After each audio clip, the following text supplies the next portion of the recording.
क्या आप रुरु ऋषि और एक श्रापित अप्सरा की कथा जानते हैं? प्राचीन काल में महर्षि प्रमति के पुत्र रुरु नामक एक तेजस्वी ऋषि थे। वे घोर तपस्वी थे, पर उनका हृदय करुणा से भरा हुआ था। एक दिन वन में भ्रमण करते हुए उन्होंने एक अनुपम सुंदरी कन्या को देखा। उसका नाम था प्रमद्वरा।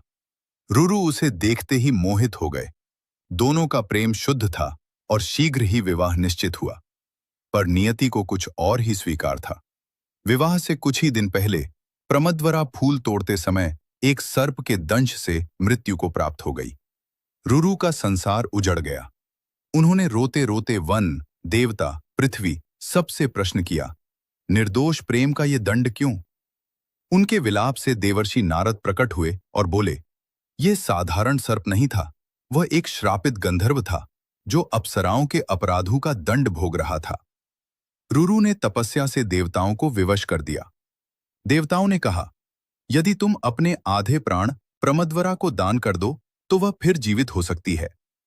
बिना एक क्षण सोचे रुरु ने अपना जीवन अर्पित कर दिया। प्रेम की उस महान बलि से प्रमद्वरा पुनर्जीवित हो गई। पर उस दिन के बाद से रुरु ने प्रतिज्ञा ली, जो भी सर्प मुझे दिखेगा मैं उसे मार दूंगा। एक दिन उन्होंने एक बूढ़े सर्प को मारने ही वाले थे, तभी वह सर्प बोला, मैं निर्दोष हूं, हर सर्प दोषी नहीं होता। उस क्षण रुरु को समझ आया, क्रोध भी अज्ञान का ही दूसरा रूप है। उस दिन से वे केवल ऋषि ही नहीं, करुणा के प्रतीक बन गए।